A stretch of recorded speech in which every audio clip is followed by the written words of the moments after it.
They are killer curbs and the walls are unforgiving. This is what we are playing for this weekend at the final round. The championship trophy, some great names are on it. Jamie Whincup, many times. James Courtney's done it here at Sydney Olympic Park. Is this the weekend that he's dreamt about for Mark Winterbottom? The Fuso starting grid shows you that our championship leader is starting from the best possible place, alongside the Kiwi, who's been fast all weekend, Van Gisbergen. Courtney with some speed, off-road too. Bright's fast. Whincup, the outgoing champion, alongside Tim Slade's repaired car. Lots of repairs for Moffat's Nissan, but Nissan have had some good form this weekend as well. Coulthard, the final hit out for Brad Jones Racing this weekend. Scott McLaughlin for Volvo. We'd expected him to qualify a little higher up. It was a good job by his teammate David Wall in his final full-time appearance this weekend for that team. Maybe he'll be with them for the Enduros next year. David Reynolds further down the grid, but he wants to lock away that third place spot in the championship. That will be something special for him to carry to Erebus Motorsport next year. Alex Davison is at the wheel of the second car this weekend. It's the brothers Davison at Erebus this weekend, and Craig Lowndes with all of that work to do. We've spoken about the equation. If Frosty can convert the pole position to a race win, to keep it alive, to keep it going, Lowndes must get to 15th or better. Now we know that he's a charger, but that is a hard task around the streets of Sydney Olympic Park. We revisit the points for you once again. 179 between Winterbottom and Lowndes. If that margin grows this afternoon to a point where, remember, there's only 300 available right across the weekend. 2 races today, 1 tomorrow. Man, it could be. He may just be able to do it.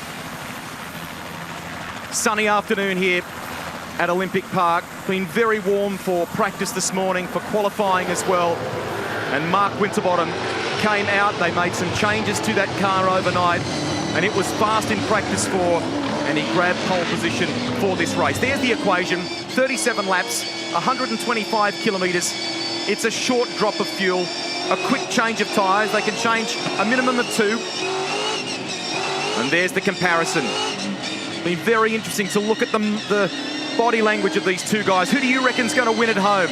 Will it get done in this race? Let us know. Be a part of the conversation. Hashtag V8SC.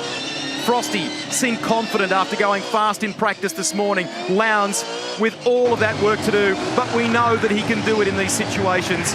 It's been some 16 years since Lowndes put his name on the trophy, and he is not giving up right now. That's for certain. 3. Mark Winterbottom, here he is, he's rolling up to the grid. Did he stake a claim or what by putting this car on pole position for maybe the most important race of his life? Behind him, though, it's a gaggle of Holdens, all wanting to get down to that corner first and put pressure on this guy. He's done such an amazing job all year to get there. What is going to happen in race 34 here at Sydney Olympic Park? We've talked about the way the cars need to be compliant, to quickly react on the change of direction over the curbs. Final instructions from the team. Lowndes at the very back. That view, all of the cars in front of him. He needs to clear at least 10 of them to get to the point where he can keep it going, where he can keep in the game. Will this be the race that sorts the championship for 2015? Race 1 of 3 this weekend in the Coates Hire Sydney 500. Championship leader makes a good start. He'll hold Van Gisbergen. He gets a ripper start. Mark Winterbottom when it counts, and he'll lead them down to turn 1 for the first time. Look at them behind him, 3 and 4 wide. Moffat up the inside of Jason Bright, but there's been some contact with Tim Slade. Somehow they get through. No one's gone around. Elbows are out. And Frosty is away cleanly. That was important. Beautiful start, Mark Winterbottom. Damage on James Moffat's car. That's as a result of the contact down at turn 1. I got bloody right front steering damage. And Rick Kelly got a big squeeze off the start as well. Bloody Whincup. And damage to the front of Scott Pye's car. And there's Lowndes. He's made a couple of spots. So nice jump away here for Winterbottom. Van Gisbergen shadowing.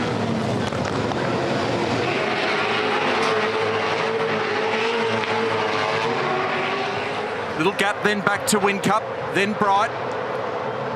and a fair margin all the way back to Garth Tander. Van Gisbergen thought about it on cold tyres then. Tander's made some ground from the start, though. 7th place already. We know what a charger he is off the start. Threatening, looming, looking is Van Gisbergen. Courtney's there as well. Then Whincup, Bright. But this is important.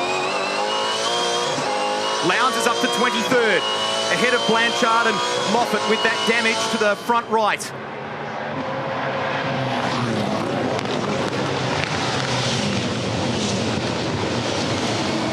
Whincup had to think about Courtney on the run into turn 1 then. And I think you'll see James Moffat into the lane. And they've only just been able to turn that car around since the damage in qualifying. Here we are with Craig Lowndes, 22nd at the moment. He's in behind Alex Davison on the run up towards turn 2. Meantime, Whincup again having a bit of a look at James Courtney. 6 and 7.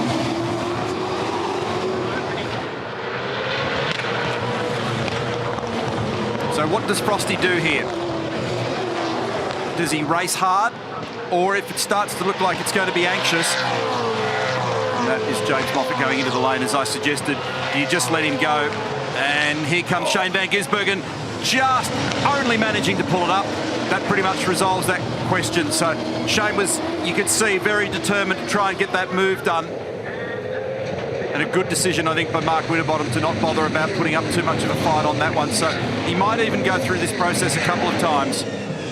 They've got their own agendas, haven't they? James Courtney and Shane Van Gisbergen. Van Gisbergen wants to give the Techno team a trophy on departure before he heads to Red Bull Racing. That would wrap up a nice chapter with the Techno team. And Courtney has got some speed once again in car 22. He loved these city streets just like he did at the Clipsal 500 at the beginning of the year. Impressive turnaround by the respective crews of Jason Bright and Tim Slade. 5th and 6th at the moment to get their cars back out there after the damage in qualifying, and they're well and truly in this train. Coming into this race, Greg, we had 13 races at Sydney Olympic Park for a total of 40 safety car periods. And that is a number that more than just about any other tells you exactly what they're dealing with, the risks around this racetrack. So Whincup bottled up there at the moment behind Courtney. They've definitely found some speed with the Holden Racing Team Commodore this weekend. They've had a bit of street circuit form from time to time. We know what happened at the Gold Coast, but much of that was strategically based. Nice jump there for Frosty. You can see a lot more wheel spin for Van Gisbergen on the outside. And have a look on this shot. Watch car number 15, Jack Daniels' entry of Rick Kelly, because as Tim comes across, he gets a little touch there. So touch on the right front, and then he rubbed the wall briefly. And here we are with Rick. Watch this.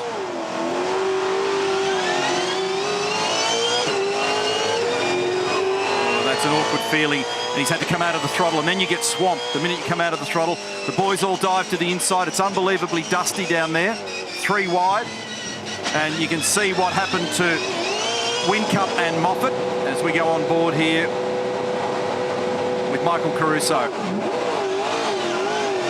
You see how much he modulates the clutch. Jason Bright in the foreground. It was a pretty good getaway.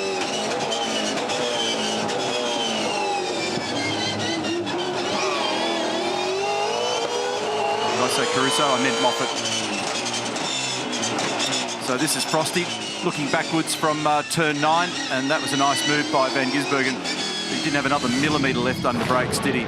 And smarts from Winterbottom too to stay out of the way. He's got bigger things on his mind. Meantime, Whincup keeps that pressure on James Courtney. Bright showing some good sectors. The Winterbottom family looking on. His wife Renee there. 1.2 seconds is the margin. Van Gisbergen, who was top of every session on Friday. From Frosty, good sectors for Jason Bright popping up.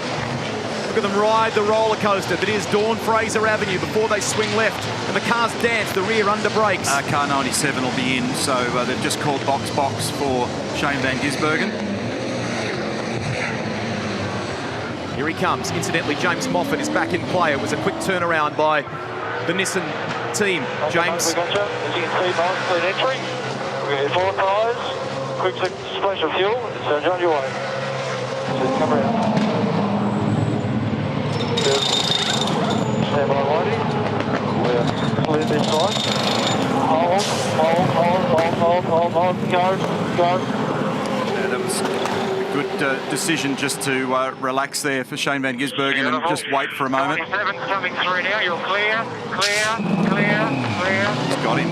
Wow. So that moment Cold where... rear tyres, warm front. Cold rear tyres, warm front. So they're only bringing on around about 10 odd litres of fuel, but that's a genuine gain there for Jamie Whincup. He had to wait, didn't he? He had to pause there for a moment, Van Gisbergen, because Coulthard had come into pit lane. Yeah, exactly right, Rusty. Shane Van Gisbergen held up just ever so slightly as Fabian Coulthard coming into his pit bay, just enough to allow Jamie Whincup to get in front. However, a good decision, because had they launched, and it's an unsafe release, then they'd be in a pile of trouble. Meantime, race control's monitoring Scott Pye's front splitter on that car that we've been watching. It's dislodged, and they're keeping an eye to make sure that it doesn't come adrift. Pit stop starting to take effect, but Tander is up into 4th. McLaughlin pressing in the Volvo. 6th position and showing some good speed there ahead of David Reynolds. Reynolds has really made some ground. Frosty in, leaves Courtney in the lead. So it needs a nice clean entry. I've got you there, mate. You're going to drive through the bottle box. You're going to drive through the bottle box. Anything you need? Just a quick light check, boys. Quick light check. Thank you. Something on the mark. I don't think he requested any changes. There are no issues. Rears only, a little bit of fuel gone. Easy passage back out. And really calm on the radio too. And there's car 1 in the background. So that margin will tighten right up by the time they get down the bottom. It's actually going to be pretty close. And he drops in between Jamie and Shane Van Gisbergen. So Shane was the one that took the hit there as a result of the traffic. Doesn't take much, does it? Good work by Jamie Whincup and by Red Bull Racing Australia. He leads. Winterbottom second, effectively, once we shake out some of these pit stops. And this was the pause, this is the wait for Coulthard. Only momentary, but enough. Back watching Rick Kelly, chasing Garth Tander. 3rd and 4th, and Courtney's due in this lap, car number 22, the race leader. He's got 1 second over Jason Bright. Here he is. Brighty in the background, and both in. So this will be a test of both the teams, and look at the way in which Bright just makes massive ground under brakes. JP, go around the 2 car, boys. Wind yourself under the stopboard. Rear tyres and fuel, mate, fairly quick. Swing yourself round, wind yourself up. There you go, there you go. Slight overshoot from Bright. There you go, car 8, next to the car 8, after car 8, go, after car 8. Jason got him. And it was close in the battle between the Volvo and the Nissan too. Look at that, McLaughlin didn't jump Kelly, but he's shadowing him, right on him as they come out of the lane. Look at Courtney. A bit of that will be the entry for Jason Bright. It was a nice tidy little gain there of 1 metre or 2. And look at this, Brighty drops in, and he's got Courtney underneath him, Mark Winterbottom, and he just lets them all rock on by. Sorry, Neil, the point I was going to make, Van Gisbergen ahead. So, here we go. This is on Frosty. And the words yesterday in practice when we spoke with Tim Edwards, we'll take a conservative style, a conservative approach. Look at this. Left indicator. Yeah. So that was an invitation, a Christmas card.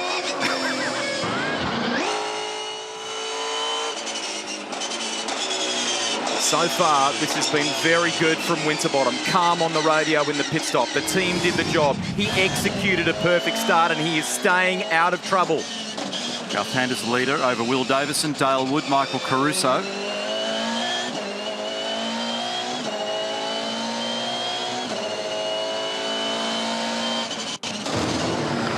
Here's Reynolds. Reynolds making the move on Fabian Coulthard. Tough place to do that under brakes. Car light at the rear, but he makes it through. And Gisbergen is going on with it too in terms of pace. He's showing some good speed. Whincup's quick at the moment with that incoming tyre set on the car. He's just done a 1 minute 29.4. He's the first in the queue that stopped, as you know, from Van Gisbergen and then Bright. So he's got the best part of a couple of tenths in hand over the next fastest car on the racetrack. At this point of the track, they can get up as high as 6th gear and 250 kilometres an hour before they swing left into turn 1. Jason Bush just told Tim Slade Frosty's struggling a little bit, so he should be able to grab him. So there they are, 2, 3, 4, and now working their way around this very long, very tricky left-hander at turn 5. Very difficult to see around there. It's a little dab of the brake, down a gear, pick up the throttle again briefly, and then pretty significant stop and try and hold that car pace and fly the car across the top of the curb. So we're looking at Winterbottom, who's 13th at the moment. Remember, there's still quite a number of cars that have not yet stopped. I think there's 8. So it's Tander, who's now just come in from Davison, Wood and Caruso. Tim Evans, early days in this race. Mark Winterbottom got the job done in qualifying, but it was you who said on Friday that you were going to take a conservative approach in this race. Indicated to Shane Van Gisbergen to go around. It appears that's what exactly he's doing. Yeah, we're racing one car out there.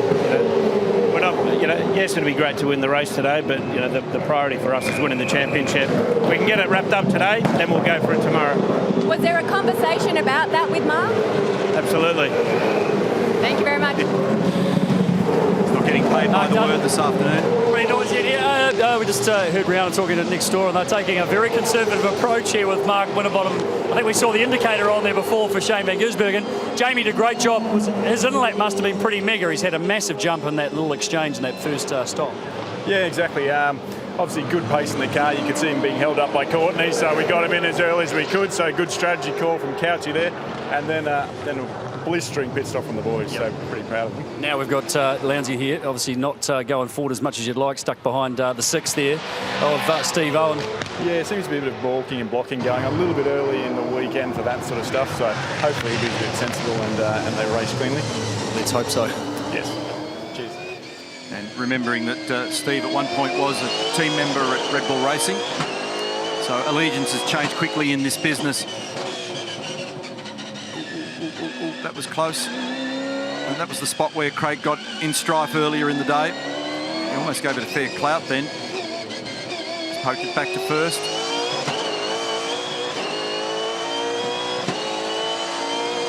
Just watch what he does down here.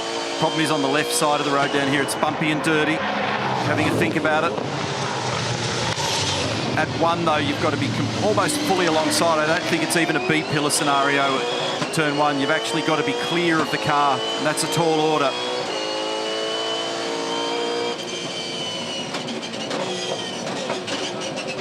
So what's the logical place? I'd suggest it's into turn 9. He's all over the back of him on the run towards 5, and you can see what Craig has to do there. There's some frustration being sensed here. Picks the throttle up early, starts to slide the car. Always use more of everything when you're vigorously racing somebody. The brake temps go up, the tyres get hurt. So he'll try and position for a nice exit off 8 and then try and wriggle down the inside at turn 9. That's the aim of the game. Easier said than done.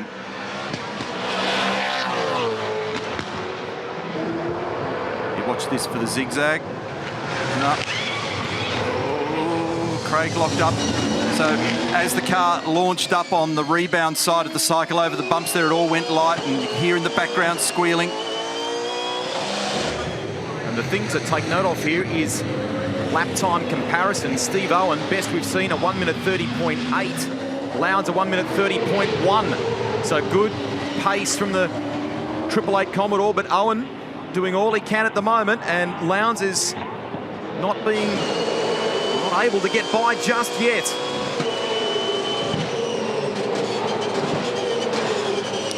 So Grant was trying to talk to Dado, he couldn't hear him, so he's gone to the intercom to share a bit of information here. Here we go, left-hand side of screen. Going to try and sneak up the inside here on the run to 2. This, again, is a tall order. Dirty on the inside of the road here, but he's now got track position, and that was hard fought, but finally done. some of the fans down there, they know what's at stake. Look at the cheers from the fans. He picks up another spot. Now remember, we have yet to see the top 6 on the road pit, and that includes Steve Owen and Craig Lowndes.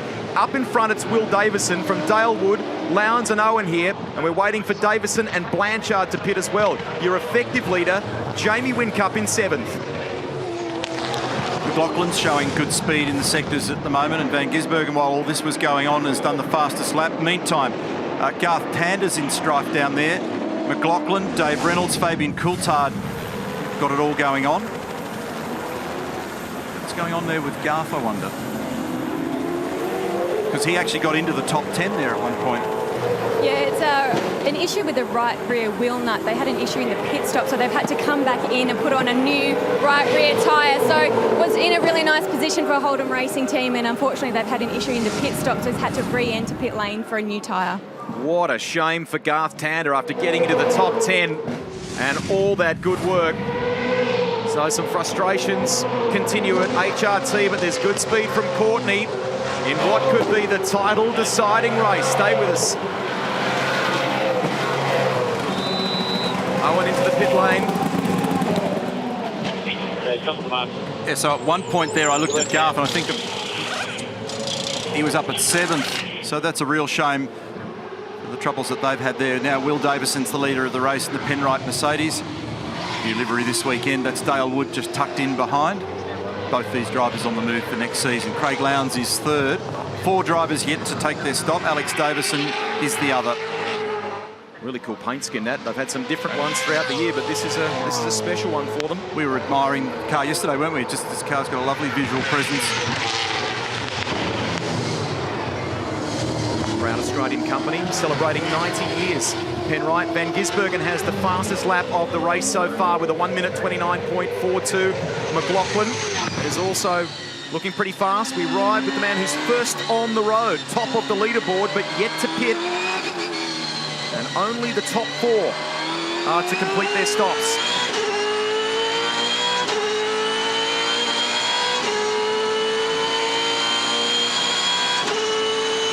I think they're dispatching James Moffat back out there again as well. And one of the key runners is going to be in this lap, I believe. I didn't quite catch which one it was on the radio.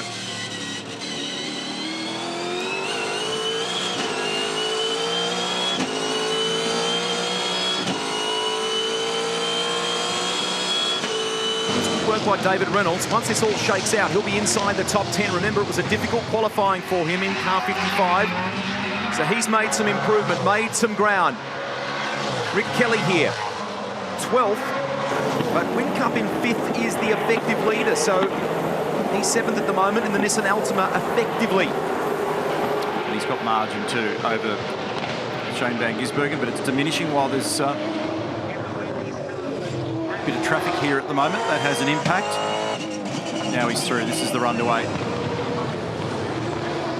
It's Alex Davison at the wheel of the Wendy's Mercedes this weekend. It was Dean Canto last time out at Phillip Island and just trying to find some speed. Ash Walsh hasn't been able to unlock it for some reason. And Van Gisbergen moves cleanly through.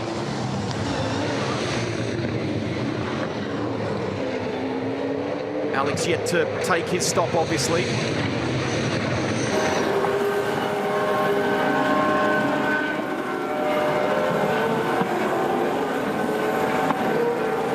Just in terms of some of the others that have stood out here, Tim Slade. Sorry, Alex has just come in there as well. Tim Slade's done a very good job, hasn't he, for the Super Cheap Auto team. He's ahead of Rick Kelly. Lachlan again doing a good job for Gary Rogers' Volvo team. Looks like he's struggling to get off the turns just a little bit relative to Whincup. I'm talking about Shane Van Gisbergen. Bottom left of your screen. Look at the gap that's opened up between them. That happened out of the final turn, and it happened again at turn 1. Just a little.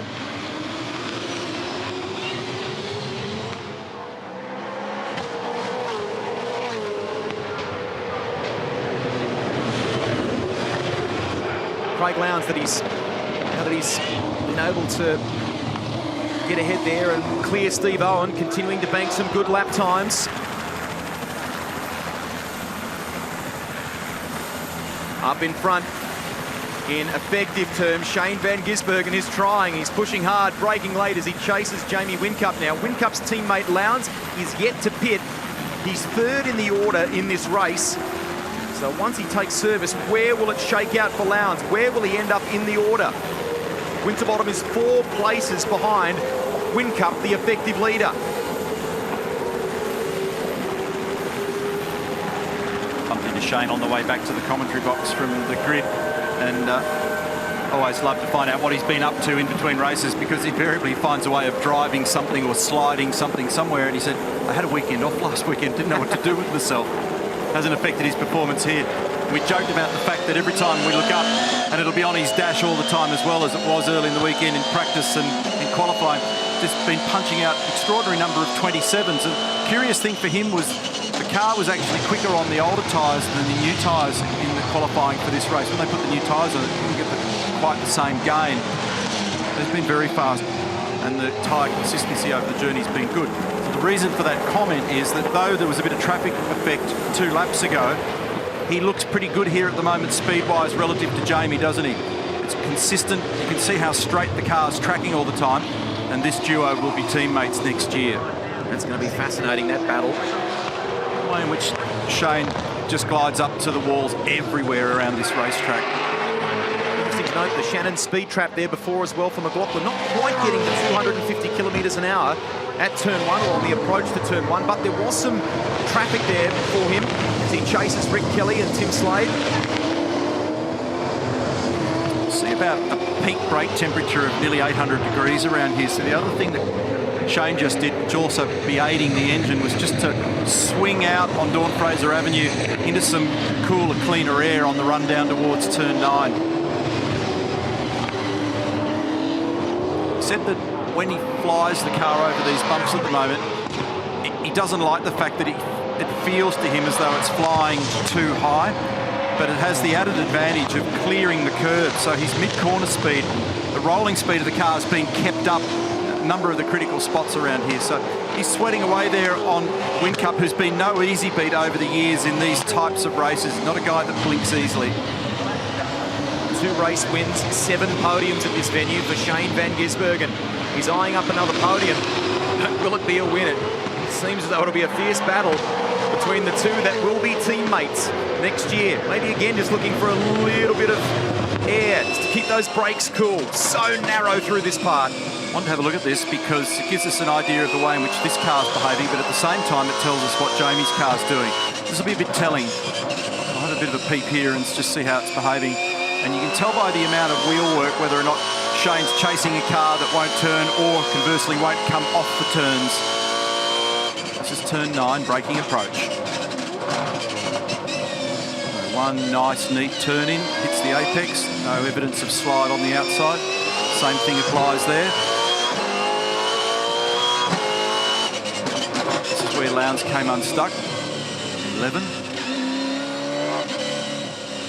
This is a well-behaved chassis at the moment. And for that matter, there's not much in it between these 2 cars right at the present time. If anything, the margin just opened up ever so slightly between the 2 of them on that last lap. What it does do is show you the intense work rate around here. So still the leader of the race is Will Davison from Dalewood, Craig Lowndes. 3 drivers yet to stop. And they have to. There's a compulsory pit stop process in this race. Whincup is the first of those that has, then Van Gisbergen and Bright. That's the podium at the moment, 1, 2, 3. And one of them to take service is Tim Blanchard here for Team Cool Drive. He's 8th in the order, and we're waiting for him to take service. Steve Hallam watching on very, very closely. That slight little stumble, not because of Shane, but having to wait for that traffic in the pit lane, it doesn't look like much, but man, it translated into quite a lot when it all sorted itself out on track. Yeah, that's probably the difference between the lead at the moment. Yeah. So, yeah, there we go. We'll have to do it on the track. Well, I mean, I don't know if Jamie's going to make it as easy as what Mr. Winterbottom did earlier. He's playing a very conservative match here, but obviously Shane got past him twice, as Jamie has a bit of a lock-up down here, but we might see a bit of this next year with them as teammates, mightn't we? Well, that's inevitable, isn't it? They're going to be racing out of the same garage. So, yeah. But nose to tail, though. Indeed. Indeed. I think that's what everybody's looking forward to. That's one of the highlights of next year that's coming up for us all. That car is working very, very well, though, for Shane. Has done all weekend. You guys have done a fabulous job. He just seems to be so in control and so smooth, which is difficult in a place which is so aggressive. Well, I said earlier, I can't remember who it was to, that he's found his rhythm, and you know what it's like driving a track like this. Once they get into that rhythm and into that groove, you just go, and it gets better. Thanks, mate. You're welcome. That little mistake that you just saw Jamie make hurt him to the extent that Van Gisbergen was the fastest car on the track on the last lap, 1 minute 30.0. For Whincup, it was a 30.3. So those little couple of tenth variations make all the difference. Contact here involving Tim Blanchard.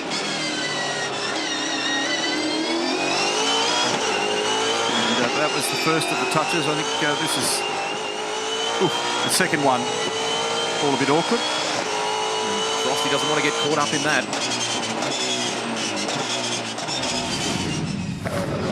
So it's a fascinating seesaw between Whincup and Van Gisbergen at the moment, and the tiniest little error has a pretty big impact on the stopwatch.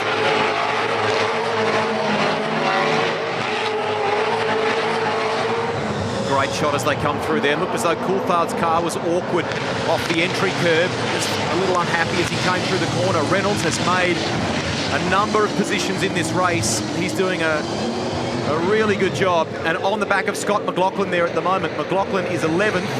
Still waiting for Davison, Wood and Lowndes to pit. The damage to the Volvo.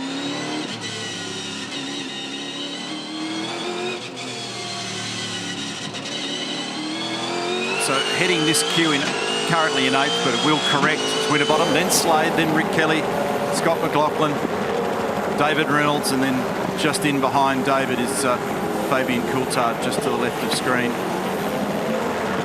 Be pretty hot, turbulent air there in the background as well. So when you're third or fourth car in that group, there's actually a bit of smoke emanating from Tim Slade's car, I think it was then. Yes, there is. Is it just the guard on the tyre, I wonder, or something else? And this is always the risk whenever there's been significant work done in between sessions. And I went down and had a look at this car at one point after qualifying, and it was a Meccano set. There were bits all over the road down there in the garage. Can't see any evidence of that smoke again, but it certainly appeared to be the case back at turns 1, 2, 3. Might just be the guard rubbing.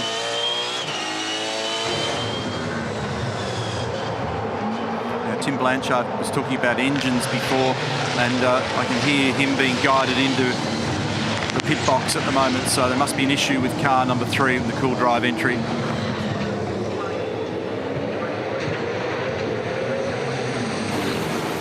We're waiting for Craig Lowndes to take service. We think he'll come out about position 17 after that.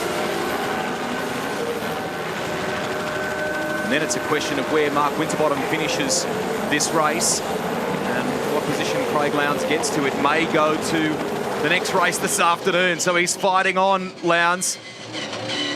Continuing to circulate before taking his compulsory pit stop. And that may just keep it alive, keep the game going.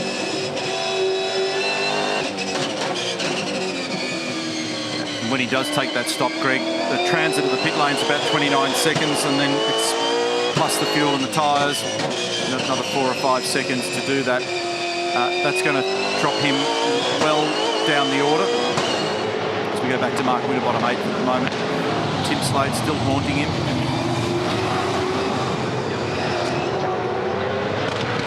Fastest car on the track on the last lap was Whincup.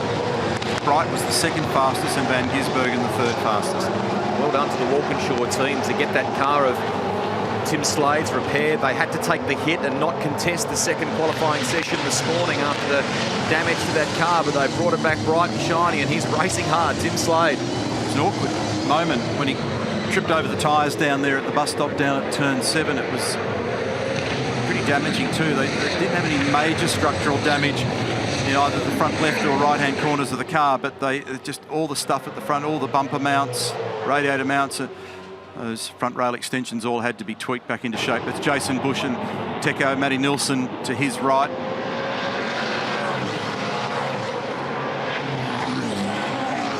A lot of experience in this pit lane. And obviously with the change at Walkinshaw next year, where they just focus on the 2 Holden Racing Team cars with Charlie Schwerkolt off to do his own operation. And I bumped into today the legendary crew chief, Jeff Breck, is here in the paddock floating around, and he will run that operation for Charlie Schwerkolt next year out of Melbourne, but with 888 equipment, a 888 Commodore. Lee Holdsworth very excited about that.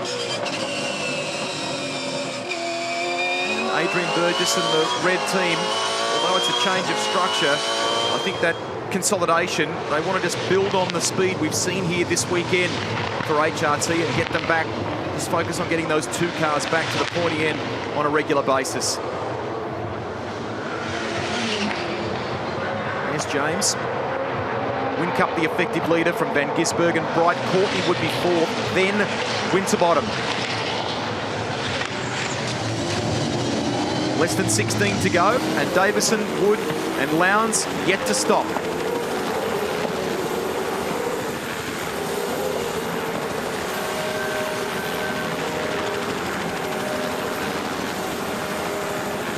Van Gisbergen's pace relative to Bright, he was about 0.2 quicker than Jason Bright. It's a good battle between Whincup and Van Gisbergen still. Here's Lowndes. So behind him you can see car 1. Where will it shake out once he takes that pit stop?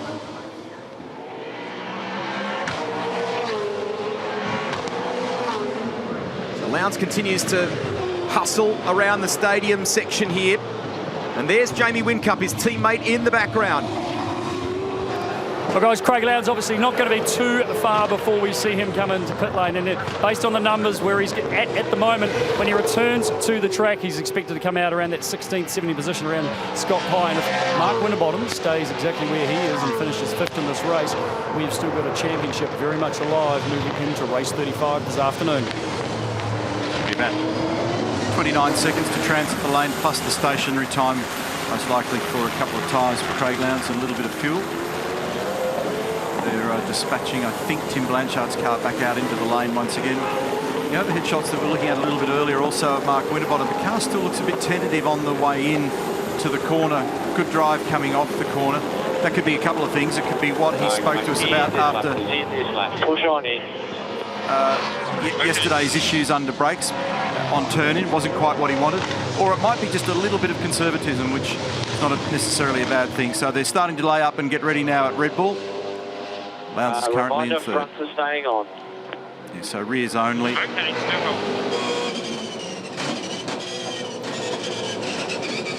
Not very far in front of Jamie, who's effectively the race leader, so can't afford to drop behind him or he goes down a lap. I think Jamie had a bit of a moment then too. Last lap, Van Gisbergen was the fastest, 1/10 quicker than Whincup, and again Bright was the 3rd fastest. Lowndes actually got pretty good pace at the moment. He was the 4th fastest car on the road. That just underscores that they did make progress with that car. They changed those dampers in qualifying. He stitched together the best part of 7/8 of the lap for what had been a good result. Could have been a good result. And then it all came undone down at turn 11. Whincup went very close to the wall that time. Blanchard in the cool drive Commodore steps out of the way. Stays out of the fast cars coming through here now that he's rejoined the track.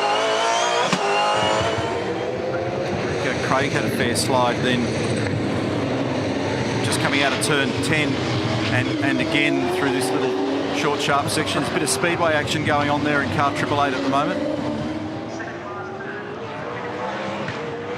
So they're playing for every possible point, trying to figure out a way out of their qualifying doldrums. Make sure we use it. As we talked about, we don't slide too far this downhill, mate. Make sure on this part, the header, so it's nice and clean. And it's extremely downhill at their particular portion of the pit lane. It's too short, mate. Car 3 is coming through behind 3. Clear, clear, clear. And that looks like Scott Pye. Cold rear tyres. You go, nah. Yeah, slot in behind. Just Perkins there. 16th spot on the road. But we're still yet to see Will Davison and Dale Wood pit. So ahead of Jack Perkins, behind Scott Pye. based on the numbers, with Winterbottom effectively 5th, it would seem that the championship race will at least go to the next one this afternoon.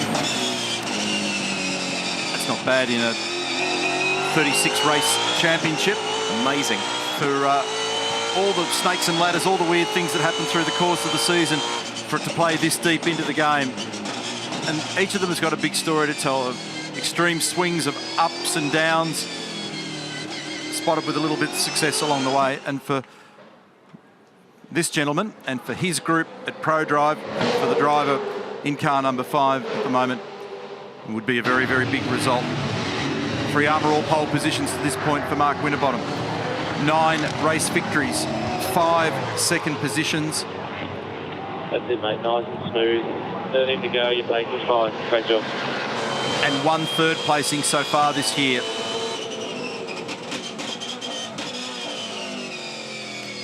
Tim Slade behind Frosty at the moment, and he's just in front of Rick Kelly, and Rick's been showing good pace here this weekend as well.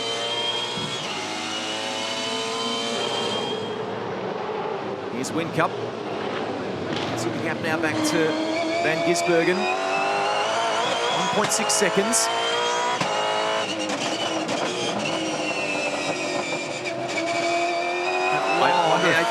I dare utter the next sentence, which is, I wonder whether this will be the first race ever in the history of Sydney Olympic Park where there is no safety car.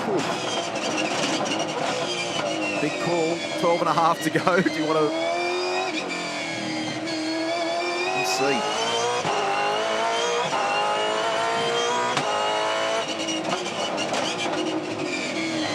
You think about those numbers that you can see on the left-hand side of screen, and then think about how close those walls are. 12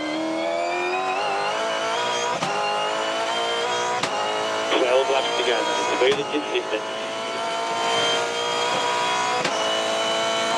You talked about races with safety cars, Compo, and how we've always had one until this point. We've also never had at a Sydney 500 a race where all cars that started were classified as finishers.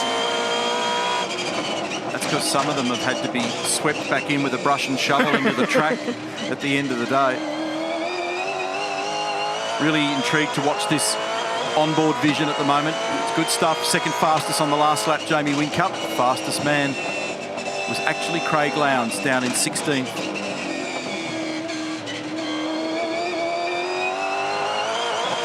He's right on the back of Scott Pye as well. He's 0.7 behind Scott Pye and significantly faster, 6/10 quicker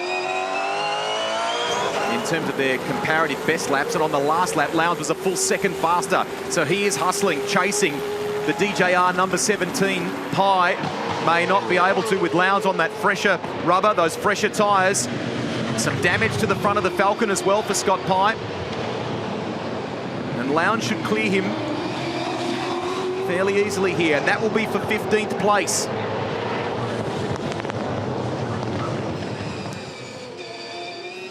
Oh. Way it drops away to the right-hand side as they swing left.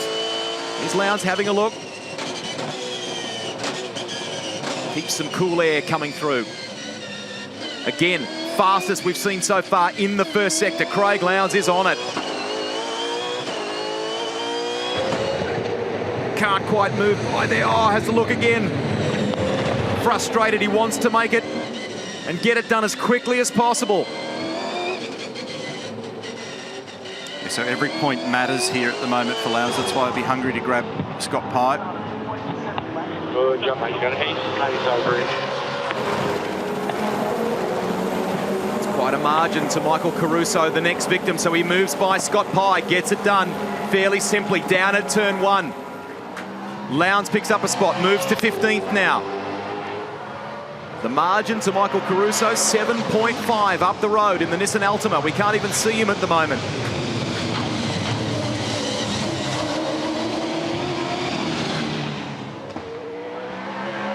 Davison and Wood still holding out.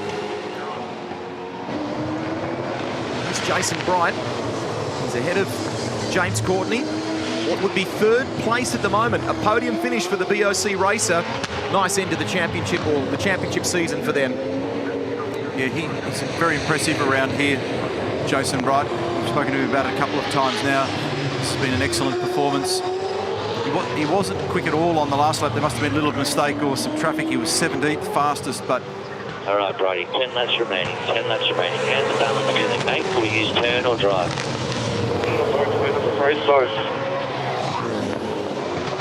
Barry Jones. Last time I was in here earlier today, your cars were all over the place. At the moment, JB doing a beautiful job. I mean, I was talking to him on the grid before. Why he goes good here, but he does. He's got a great record. He does, and if you've come here and jinxed me. No, I haven't. Look, this is a circuit that meets his eye. I think he does a really, really good job here. He's quick. He's just struggling a little bit to find a comfortable setup in the car. And only the last couple of laps, he's just dropped a fraction off the two front guys, but they just need to get it back in the right window. And I think he's sitting there as comfortably as you can on a street circuit. Well, comfortably as you can, but you guys have put him in some good clean air too, so he's not really having to worry anything about behind, and he can focus out what's front, so it's not a bad spot to be in. Look, I think pit stops were really good. We jumped James in the pits. We were thinking about running long, but really, when you're in that front group, you need to do what they're doing to fight against them. So it's worked out really well for us. So if I just get to the end, I'll put heating panels on it for the next one, and the next one will be a really aggressive strategy. He's starting P10, so to get him back up there, we need to think on our feet. Now, I think Lucy's on her way with some spare parts. Is she heading up? Nelly, my wife. Oh, no, it was Nelly. Oh, right, sorry. We don't leave any of the bits except the old ones that Bridie's joined. Good on you. Thanks. Rusty and I have rustled together a couple of coins here. Someone go and buy Bradley some cough lollies, for goodness sake. So, first and second in the race have come in and taken their compulsory stop. That reveals Jamie Whincup in the lead. I've also picked up in the background, it sounds like Tim Blanchard's car might have a broken header or has dropped a cylinder somewhere. It doesn't sound healthy at the present time at all. He's had 3 stops so far to his name as the two guys that held out for so long rejoin. So Will Davison back in the pack, and he rejoins in 13th place. So maybe for he and Dale Wood holding out has worked for them. Dale Wood in 14th spot. Good job. So in 15th position, Lowndes continues to crank out quick laps. He's the fastest in the racetrack at the moment. And he's now behind, there he is, Dale Wood. 1.9 seconds behind, so he'll chew away on that as a problem as well and see whether there's potential for another point or two along the way. And it's steady at 1 second between Whincup and Van Gisbergen. Here's Frosty, he's 5th. Tim Slade tucked in behind, then Rick Kelly, Scotty McLaughlin, David Reynolds, Fabian Coulthard. Just on Murph's point there before about Jason Bright as well. I mean, he's had a pole position here back in race 2 last year and 3 podiums. Bright could be looking at his 4th podium finish on the streets of Sydney Olympic Park. Pretty cool record for the BOC racer, and given that the car's been in the tyre barrier on 2 occasions so far this weekend, they've repaired it, got him back in the game, and it's kept the speed, kept the form. He's one of only 3 of the front runners to get down to a sort of mid to low 29 in this race. 8 to go now, 8 to go.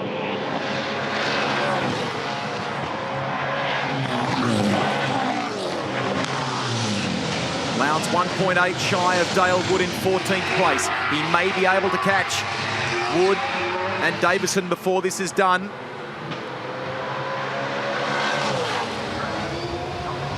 Winterbottom is 5th on the road. The title race, if you're just tuning in, if you've just joined us, it seems that it will at least go to the next race this afternoon here at Olympic Park. Another 125 Ks of competition to come with pit stops as well on a warm Sydney day here. Up in front, Jamie Whincup leads from Shane Van Gisbergen by 0.95.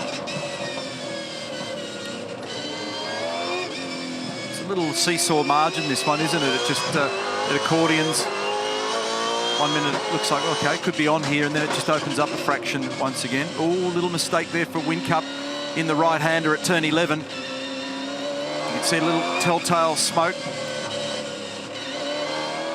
They're both maximum attack here at the moment. They'll be enjoying this as a motor race. Hot, hard work out there. 0.7 officially. But rewarding when you know you're getting the most out of yourself and the most out of the car. Car consistency still pretty good. So 1 minute 30.6 for Whincup, 1 minute 30.3 for Van Gisbergen. And the 30.6 for Jamie involved that little mistake at 11. So the variance from peak to current speed isn't that huge when you consider that the fastest lap of the race is Shane van Gisbergen on a 1 minute 29.4. So tyre at this point has done a fair bit of work, particularly the fronts in most cases, which have been on for the whole race.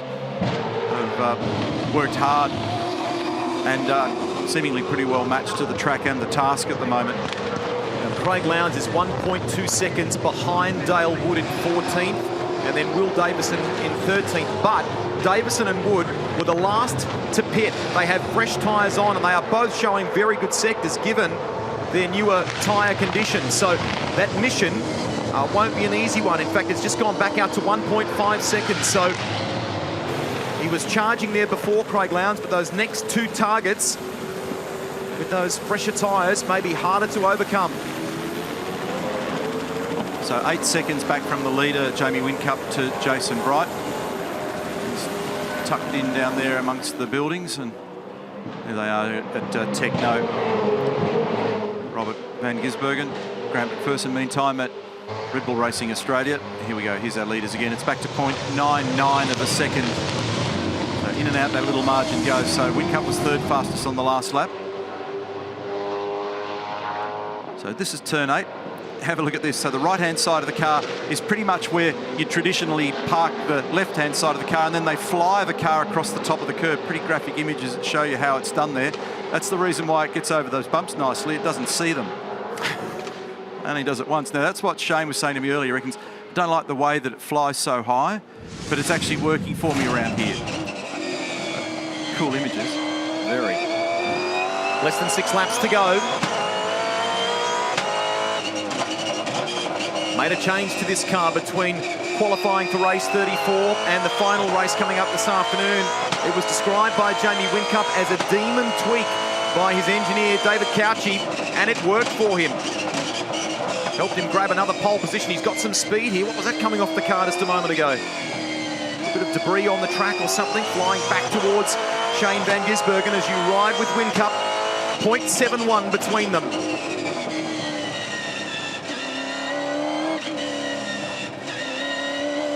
Bright is some 8 seconds further down the road. Then Courtney. I've got this image in my head, Rusty, of Melly Jones arriving at Sydney Airport at some point tonight with half a V8 supercar as a carry-on, and everyone scratching their heads wondering what that's all about. No, it's the minimum weight. That's right. It's not oversized luggage.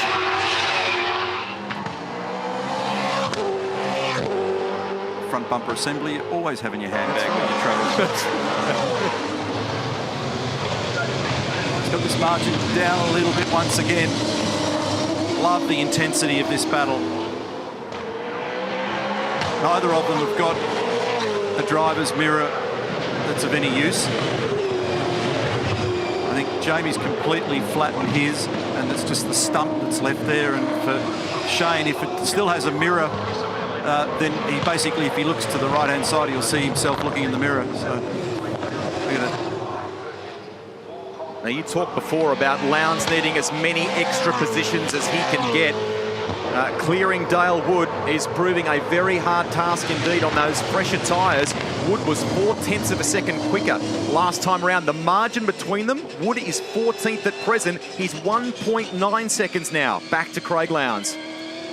And Craig Lowndes, Mr. Roland Dane has done absolutely everything he can considering his starting position out there today. Yeah, we've given it a shot, but it was always going to be hard to beat Mark from back there. So we've got to concentrate on getting some team points, which we're trying to do. Yeah, well, that's closed up. Didn't look like he got too much help out there either from the team partner from Mr. Winterbottom there for a few laps, but the team points situation is closed up, so that's a positive. It will do if we can finish in one piece and everything, etc. That'll also put Holden ahead of Ford in the number of wins as well. So we'll have to get one more Holden win. If Holden can get this, one more, and then Holden will lock that down. And also, championship's not over. We've got another one this afternoon. That's still mathematically you're in the show. Mathematically. Didn't sell that one, did he? Roland wasn't buying. So Whincup fastest on the track last lap. Interestingly, the first sector we saw a personal best then for Mark Winterbottom, so he's picked up a little bit of pace. The other guy that's picked up pace, interestingly here, is Dale Woods, actually hunting along nicely as he tries to fend off Craig Lowndes. He's actually found a little bit of rhythm at this stage of the game. Those numbers are pretty interesting for the teams championship.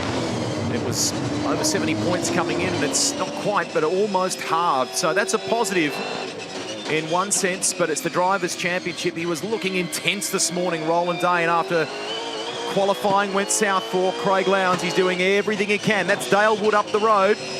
We've talked about the fact that he's on fresher tyres. Will Davison is the next target ahead, and he's showing even better form with a personal best through the first sector, so it's going to be a tough job for Lowndes to clear those two guys. Lowndes is 15th. The race for the Drivers' Championship set to go to at least the next race this afternoon. David Wall here in 18th position over Lee Holdsworth.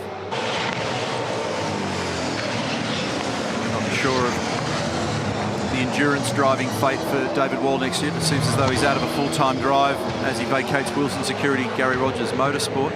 For Lee Holdsworth, who is racing at the moment, and Lee goes down the inside at turn 11 quite nicely. As you pointed out earlier, Greg, there's a big shift in their team structure and the way they'll go racing next year. They just called Moffat in half a lap ago, and you can see him in the background as well. So he's 3 laps away from the leaders after the drama that he had. Remember, there was contact between he and Jamie Whincup at the start of the race, and you can see it's got band-aids on the front at the moment to get it back out there, and they'll have to go back into surgery between now and the next race to be able to get that car sorted. So it's exactly 1 second again between Whincup and Van Gisbergen in this little cat and mouse game, and the two of them are the fastest 2 drivers on the racetrack. We go inside the Darrell East Sticks bunker. Now to Red Bull Racing Australia. That's David Couchy to the right, Mark Dutton in the centre of your screen there. And these two will be teammates in 2016. 2 laps to go. Through the contestants. Blanchard car sounding worse with every passing lap at the moment too. I reckon it'll be a broken header. We've heard it a couple of times this year, not that car, but we've heard other cars this year sounding like it. Back to the Gold Coast for Nick Percat, for example. So they're obviously... There he is, just pulling to the left. Meantime, Jason Bright looks set to grab a podium for Team BOC. It's a gap of 2 seconds back to Courtney in 4th. And Jamie just pinched the rear brakes on the run into the chicane there. That immediately lost him a couple of tenths of a second and given an incentive to Shane. It's always encouraging when you're the chaser if you just see the guy in front teetering, and the odd mistake here and there just gives you that extra little carrot. Let's have a look at it again on the replay. Watch this, focus on the rear of the car, and there she is, starts to back her in MotoGP style. Got away with it, it was only a little one, but those things add up. So that immediately took a couple of tenths of a second away from this margin. That's James Moffat in the foreground. Now, Craig Lowndes may have cooled things off and had another shot at it, or maybe there was a drama for Dale Wood, but the gap for 14th place has come down to 0.39 of a second. Here we go. Now, Lowndes is 15th. That might seem a long way away, but every position can help him here. Yeah, so to give you an indication of their lap speed there as well. So Craig was the 3rd fastest car on the track last lap at 1 minute 30.6. For Dale Wood, it was a 31.1 and he was 13th fastest. So I think Dale had a little moment because he's actually been rocking along a bit quicker than that. He could do this. He could maybe get Will Davison here as well. 1.5 laps to go. And the big headline news is seemingly no Lexus RCF safety car intervention. And potentially a 100% finishing record. We've never had that here in the history of this race since 2009, since it started. Amazing. One more lap. You got this. So a little less than 3.4 kilometres now. You've got this is the word from Dave Couchy to Jamie Whincup. And it's fluctuating between 0.8 and 1 second. Neither of these fellas blinked. They've both made tiny little pressure errors along the way, but not enough that's caused a switch of position or any drama. Very impressive drive for both these fellas, and for Whincup, potentially moves him on to race win number 7 in 2015. So he started to really accumulate those in this back end of the championship. and hasn't the renewal of that partnership. I mean, David Couchy was still part of the group there on car 1, but he's come back into that position. They had a brand new car at the beginning of the endurance season, and they are back in sync and winning races. The opener on the streets of Sydney Olympic Park at the Coates Hire Sydney 500 goes to Jamie Whincup. Awesome pit stop, booking the lead. Well done. It was, and the pit stops may have proved the difference for Shane Van Gisbergen. He had to wait for a moment for Fabian Coulthard. Congratulations to Jason Bright, a podium for Team BOC. This guy has stayed out of trouble, not put a foot wrong. It was a brilliant start, a perfect pit stop. Nice drive. He edges closer to the title. Well done, Mark Winterbottom, but it is not done yet. There's Craig Lowndes. He crosses the line. Wood and Davison hold out. Lowndes finishes in 15th place. Good job, mate. Good work. Move forward. That's the main thing. It's not a bad performance when you consider that he started absolutely last, Craig Lowndes, and has ended up in 15th place. Had good car pace in that midsection, but this has been an impressive run for Jamie. Congratulations to he and David Couchy. 96 career V8 Supercar victories. Shane Van Gisbergen, another extraordinary performance on the streets of Sydney Olympic Park. And you can echo that remark for Jason Bright there. There's our top 3 on screen. Nice, sensible, extremely intelligent run there for Mark Winterbottom, also to come home in 5th position. Decided not to be a part of all of the arm wrestling at the very beginning of it. Anybody that felt like they were in a hurry, he politely let them slide on by, even used the indicator. Clever stuff from Mark Winterbottom. Down at Red Bull Racing there. They're celebrating. And that's for the win for Jamie Whincup. Lowndes can mathematically still do it, but it is that much harder. And we'll look at the permutations. It is not done yet for Frosty, but he's gone about it the absolute best possible way. That was a textbook start by him and a brilliant stop by the Pepsi Max crew. That's all that they could do.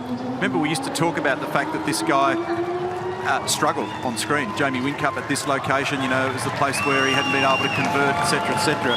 Well, that victory there a moment ago turns into win number 4 of the last 6 races here for him. They've found well and truly their form at this location, Jamie and his group around him.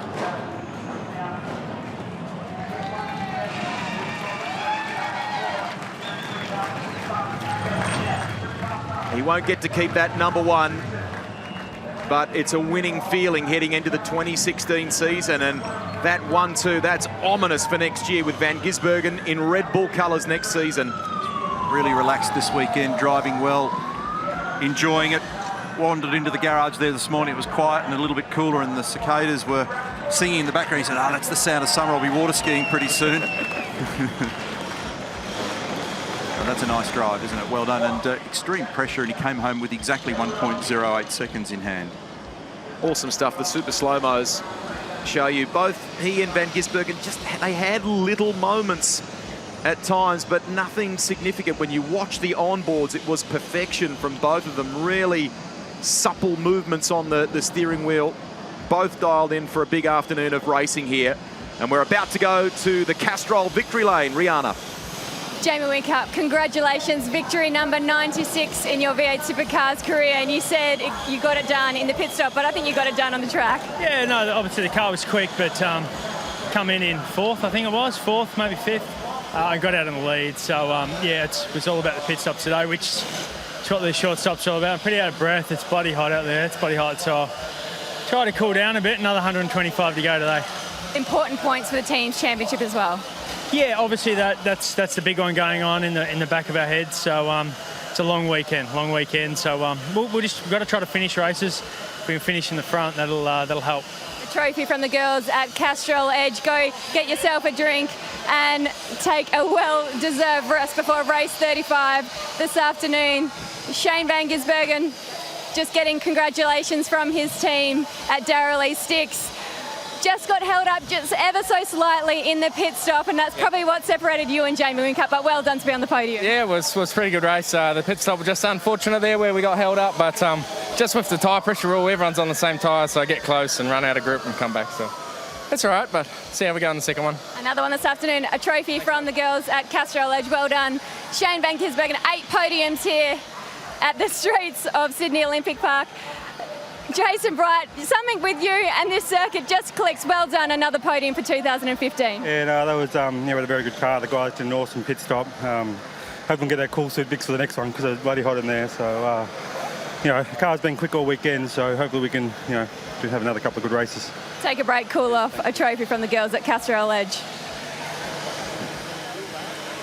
Just sneak in. I know you're about to debrief. We'll keep this quick. Frosty, good management out there. I mean, it was tough, mate. It's hard making those decisions when you've got to choose if you fight or not, and you drove hard. I know it's hard giving spots away, but great job. Yeah, well, it's a big picture. If I had had the car, I would have had a crack, but just didn't have the pace, so you just got to evaluate it. But if I'd have had the pace, I would have put the elbows out and had a crack because, you can actually race them. But when you're vulnerable, fifth is an awesome position, and I think, Lowndes obviously finished down the order, so, just try and get it done now, and then tomorrow have a red-hot go. What was the efficiency that you were sort of fighting with there? Entry, mid, and exit. Okay. But, conditions have changed again, haven't they? Yeah, they've changed. The track's breaking up in spots. The bundles are moved into other spots, so, a little bit different, but good quality car and not a great race car then, but at the same time, you've got to pick your battles, and we weren't quick enough, but, I'm still pretty happy with fifth, to be honest. Yeah, you should be. I mean, the points has extended too. Yeah. When you're in front of him, you know they're going to go up. So they go up and the races go down. So we'll race one more, and hopefully it's another good result in the next one. Good on you, cheers. Cheers, You know what that is? That is smart. It's a champion-esque drive from Mark Winterbottom. The start was great, the pit stop was good. The car, he feels, may not have been perfect, but he stayed out of trouble, brought home good points with an excellent fifth place finish. The win went to Whincup from Van Gisbergen, a mighty fight between those two, and a terrific podium for Team BOC. Lowndes, where did he get to? From the back of the grid, a fighting 15th, and by doing that, he keeps the title race alive. It will at least go to the next race this afternoon. Garth Tander, despite all that drama, tough one for him today, 22nd. Highlights of race 34 of the championship, and it was a good start by Winterbottom in that Pepsi Max Falcon. There was a bit of elbows out stuff going on behind him, and that contact with Whincup was enough to damage the car for James Moffat, and it meant that he would finish second last in this race. Super slow-mo shows you the skirmishes going on, the damage to car 99. The Farrison Industries Ultimate. This was critical. It was a good stop by the Darrell Lee Sticks crew. Winterbottom got away nicely, but when Van Gisbergen rejoined, he had to pause for a moment to allow Fabian Coulthard to come through. Winterbottom didn't feel as though the car was dialed in quite right. He stayed out of trouble, didn't get the elbows out. It was important to come home in a good finishing position with good points in the title race, and crucially ahead of Craig Lowndes. Will Davison waited and waited. He stayed out in front in that Penrite Mercedes. He rejoined and finished in 13th place, and that meant the effective front runners were Whincup and Van Gisbergen. There was nothing in it. They finished 1.08 seconds apart, and they battled hard lap after lap. The Red Bull team watching on. Lowndes eventually pitting. He got to third in the order, but in the shakeout after the pit stops, it put him mid-pack. But he'd gone from last on the grid into a position that kept the race alive, the championship alive. It was good work on both sides, really, for our contenders today. Whincup ultimately would go on to take the race victory, and the guys who will be teammates in 2016 battled tooth and nail right to the line. The Kiwi home in second at the end. Whincup taking another win in 2015. He'll lose the number one at the end of the season, but it sets him up perfectly for the 2016 championship.